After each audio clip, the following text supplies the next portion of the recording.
Buenas noches, mi nombre es Rocío Mamani y mi colega. Cintia Vaina. El día de hoy les vamos a hablar acerca de un tema muy importante en la cual nosotros hemos vivido, literalmente todo el mundo. Y es muy importante saber de ello ya que hablamos del COVID-19, o como es conocido científicamente con el nombre de SARS-CoV-2, y cómo se encuentran involucradas lo que son las citocinas y las preinflamatorias. Para esto tenemos invitados importantes, como serán dos científicos que nos hablarán acerca de ello, Edmond Olivera y Airo Ramos. Buenas noches. Bien, se sabe que actualmente, hace un año aproximadamente, vivimos tiempos de pandemia y todo eso abarcó a contraer SARS-CoV-2. ¿Sabes cómo funciona el sistema respiratorio y la inmunidad? Bien, muy buenas noches con todos. Bien, vamos a empezar hablando. Cuando se da el ingreso del SARS-CoV-2 a nuestro tracto respiratorio, prácticamente nosotros mismos, vamos a hacer nosotros un huésped. Prácticamente nuestro sistema inmunológico va a producir prácticamente una respuesta inmune de intensidad y magnitud, y prácticamente va a causarlo esto de persona a persona, condicionada por la interacción de factores, tales como sea ya uno, la carga viral que nosotros vamos a tener, la velocidad de replicación de la bacteria y los mecanismos de evasión del virus, y las comorbilidades que pudieran presentar las personas. La interacción sinérgica de los factores inciden en el desarrollo y evolución de la enfermedad. En este contexto de interacción múltiple y sinérgica, la inmunidad innata actúa como primera línea de defensa, generalmente in situ, a nivel del epitelio respiratorio. Muy interesante. ¿Qué mecanismos moleculares podemos mencionar en torno a la inflamación?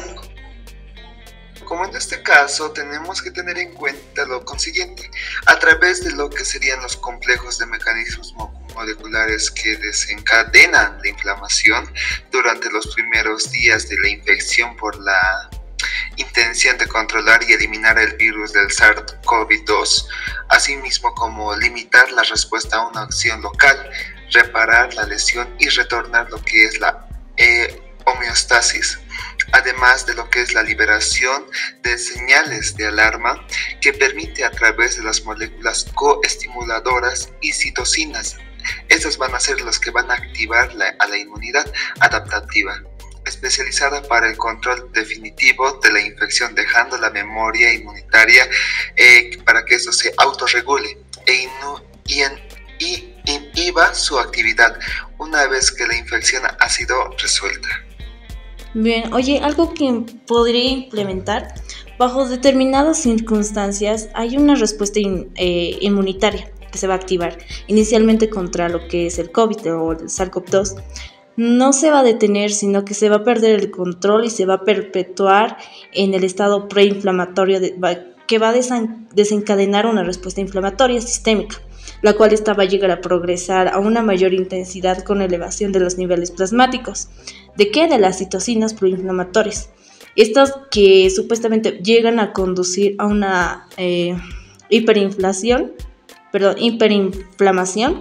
y esto va a perpetuar la función de la neutralización viral, posibilitando así lo que es la persistencia de viremia, la cual este ciclo se va a retroalimentar con una cierta liberación de mediadores inflamatorios, como por ejemplo las citocinas, o aquellos que conducen el cierto desarrollo de una tormenta de citocinas, que va a comprometer el intercambio gaseoso a nivel pulmonar, y esto se va a relacionar con mayor frecuencia en los casos graves del COVID-19. ¿Es correcto? Sí, es correcto. Bueno, continuando, ¿qué hallazgos se encontrarán referente al SARS-CoV-2? ¿Estos son graves o no? ¿Qué nos podría decir? Bueno, dentro de lo que es el hallazgo que se puede encontrar en estos casos graves, se va a observar lo que son leucocitos y linfocitopenia, siendo características clínicas propias de los pacientes que desarrollan una respuesta inmunológica desequilibrada frente al virus SARS-CoV-2. Esas observaciones y la determinación de biomarcadores específicos hacen referencia a una hiperinflación como una respuesta antiviral extrema y mal gestionada contra el SARS-CoV-2, que conduce a un resultado clínico deficiente con una disfunción multiorgánica y finalmente lo que sería la muerte. Me hiciste mucho recuerdo a alguien. Recuerdo que mi docente en esos tiempos que estudié medicina, jamás voy a olvidar el nombre del doctor, se llamaba doctor Cervantes, la cual me llegó a explicar que la participación de las citocinas proinflamatorias en el desarrollo de esta enfermedad van a tener una cierta participación importante, como por ejemplo el control inmunológico, como la inmunopatología del COVID. Entonces, ¿qué ha pasado? Se ha demostrado que previamente a estas respuestas inmunitarias no controladas y exageradas van a llegar a causar potencialmente un daño pulmonar y una disminución en la supervivencia de los enfermos con el COVID. En estas personas que básicamente van a tener concentraciones plasmáticas en las interleucinas proinflamatorias, como por ejemplo la interleucina 6, o la interleucina 1 beta, que va a ser un factor de necrosis tumoral, alfa, y esta llega a un interferón gamma, la cual esta se va a llegar a incrementar en el curso de la enfermedad, disminuyendo durante la etapa de la recuperación. En contraposición se puede mencionar que el número de los linfocitos TCD4 y los TCD8 van a llegar a disminuir durante la enfermedad, por lo que en los niveles plasmáticos se van a llegar a alterar estas citocinas y van a llegar a correlacionar inversamente el reencuentro de los linfocitos. Y aunque exista un incremento de este recuento total, los recuentos de células TCD4 y TCD8 van a estar significativamente disminuidos de los pacientes con esta enfermedad grave. Es algo interesante que me llega a mencionar y que me ha marcado de por vida. Ahora les pregunto, ¿por quiénes están liberadas las citocinas y qué son? Bueno, como sabemos, la característica importante de lo que son las citocinas, esas van a dar una característica importante a la hora de la liberación por lo que son las células inmunitarias de IL-6 y IL-beta-1, que esas mayormente van a ser la principal fuente de macrófagos,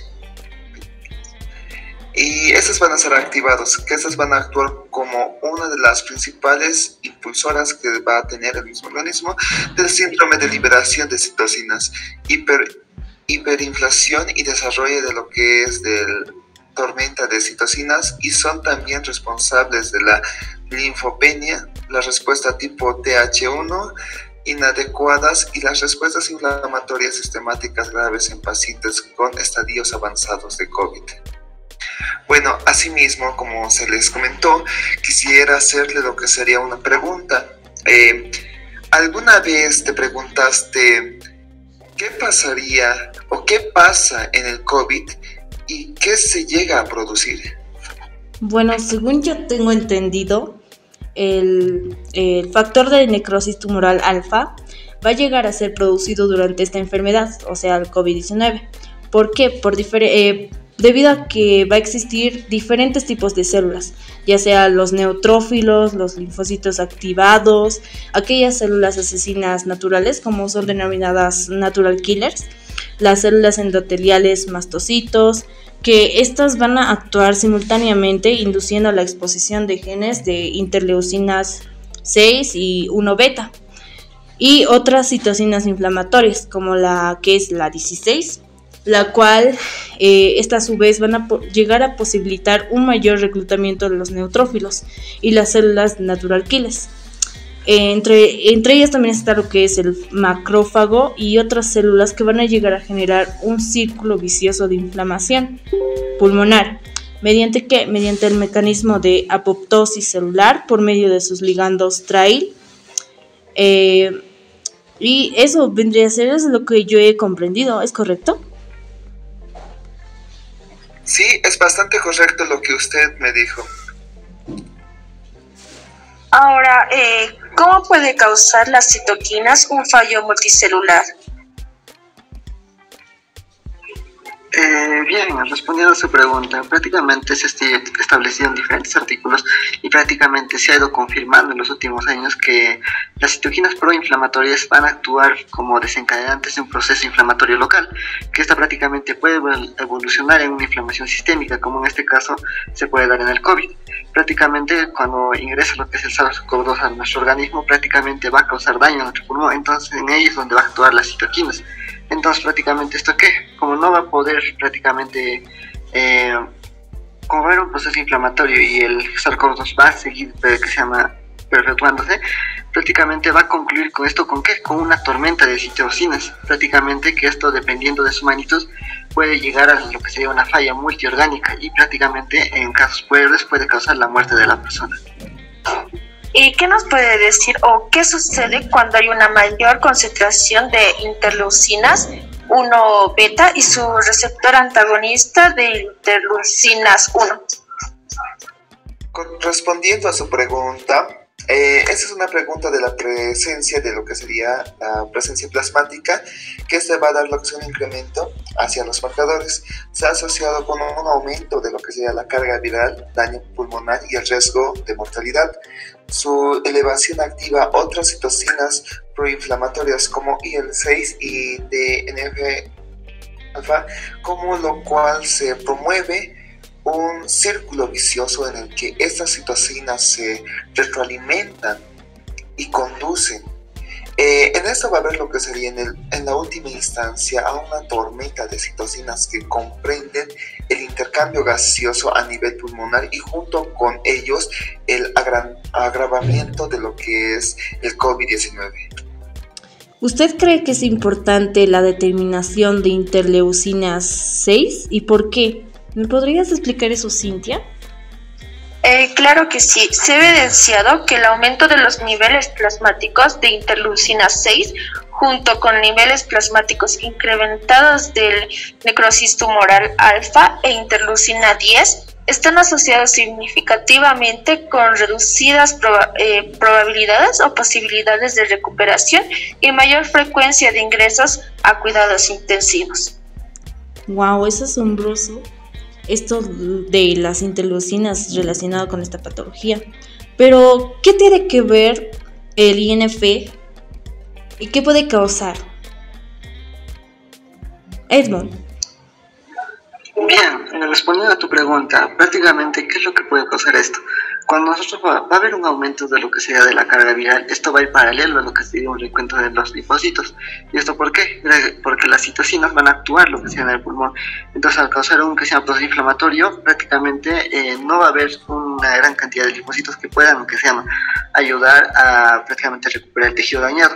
Entonces, ¿qué va a suceder? Va a haber un aumento de la infiltración de neutrófilos de los alvéolos en los pulmones, así ocasionando lo que sería una inflamación y prácticamente esto posteriormente dando un daño pulmonar extenso, ocasionando así prácticamente la condición del paciente, prácticamente va a ir deteriorándose y así prácticamente puede causarle distintos síntomas. Y respecto a esto, ¿hay algún tratamiento? Bueno, gracias a las investigaciones y a la luz de estos hallazgos, la utilidad diagnóstica aportada por la determinación de las citocinas preinflamatorias está siendo estudiada para poder utilizar bloqueadores de interleucina 6 y el bloqueador de receptor de interleucina 1 beta, los cuales pueden llegar a tener una eficacia terapéutica en el tratamiento de casos graves de personas con COVID, que permita resolver la hiperinflamación y controlar la propagación. Sin embargo, podríamos decir que la eficacia terapéutica y la seguridad de los bloqueadores de interleucina 6 e interleucina 1 beta en pacientes con COVID-19 se encuentran actualmente bajas bajo la investigación clínica que hemos realizado. Ya bueno, en su explicación que nos dio me llenó de intriga bastante, pero en eso también se me dio una pregunta. ¿Cómo se relacionan los valores plasmáticos elevados de las citocinas? ¿Cómo lo explicaría según usted? Bien, respondiendo a tu pregunta, prácticamente este va a tener una relación con el pronóstico. ¿Y esto por qué? Como ya se mencionó anteriormente, cuando hay tejido dañado, ¿qué va a suceder? Van a actuar las citocinas. ¿Y esto con qué? Con un proceso inflamatorio. Entonces, al haber un proceso inflamatorio, prácticamente estos van a intentar, que se llama, curar el tejido dañado. Pero ¿qué sucede? Que hay un, que se llama, un bajo recuento de lo que es los linfocitos. Entonces, al haber pocos linfocitos, no se va a poder curar el tejido. Entonces, ¿qué va a suceder? Prácticamente va a haber un desarrollo del síndrome de difusión multiorgánica, que se traduciría como SDMO. Y prácticamente, aunque está muy elevado, sea cual sea el fallo orgánico, también puede, que se llama, afectar tanto hemodinámicamente, también respiratoriamente, renal o hematológico. Con esto podemos llegar a responder a su pregunta. Ya, entonces, asimismo, sintetizando todo lo que han dicho y todo lo que me dan, lo que sea con la explicación, el tema es muy desarrollado, es muy amplio, entonces tengo la siguiente pregunta. La interleucina 1 beta producida durante el COVID-19 por monocitos, los macrófagos, células B, fibroblastos, neutrófilos y células epiteliales, ¿a qué podrían contribuir según sus investigaciones? ¿Me podría decir, Rocío? Bueno, por su parte, esta va a llegar a contribuir lo que es el agravamiento de la presentación clínica. De esta manera va a llegar a promover el desarrollo de la fiebre, así como también se va a presentar lo que es la inflamación de ciertos tejidos, llegando así a la fibrosis. A nivel pulmonar, esto va a llegar a promover la pérdida de la integridad de la barrera alveolo-capilar, según cambios, o mejor dicho, por cambios de la superficie del epitelio alveolar, lo cual va a llegar a posibilitar la extravasación de los neutrófilos y el desarrollo del edema pulmonar. Así también la hipercoagulación, en el tal sentido que esta va a llegar a reportarse como la presencia de altos niveles plasmáticos en la interleucina 1 beta en pacientes con el pronóstico de COVID-19. Aunque también se ha visto que los mismos van a ir desencadenando conforme a lo que produce la remisión del cuadro clínico. No obstante, en algunos casos se ha visto que estas concentraciones plasmáticas se van a mantener altas, incluso cuando el paciente va a ingresar en una fase de recuperación y la clínica del síndrome de respuesta inflamatoria, como bien se dice en sus siglas SIRS. Estas van a ir desapareciendo conforme al tiempo. Entonces, por este motivo, algunas estrategias terapéuticas van a llegar a ser utilizadas. La inhibición de la interleucina 1 beta en un aumento por evitar la tormenta de las citocinas. Eso vendría a ser a lo que yo tengo el conocimiento. Ha sido un tema muy interesante y muy amplio, gracias a estos dos grandes científicos quienes nos han ayudado a retroalimentar este tema que es el COVID-19. Gracias a nuestros científicos Edmond y Airo por presentarse esta noche. Bueno, gracias por la cobertura, espero que haya sido de su agrado, pues con eso concluimos el día de hoy. Muchas gracias por la descripción. Bien. Muchas gracias por la oportunidad. Muy bien, mi nombre es Rocío Mamani y mi colega Cintia Vaina. Eso es todo por hoy, gracias por escuchar.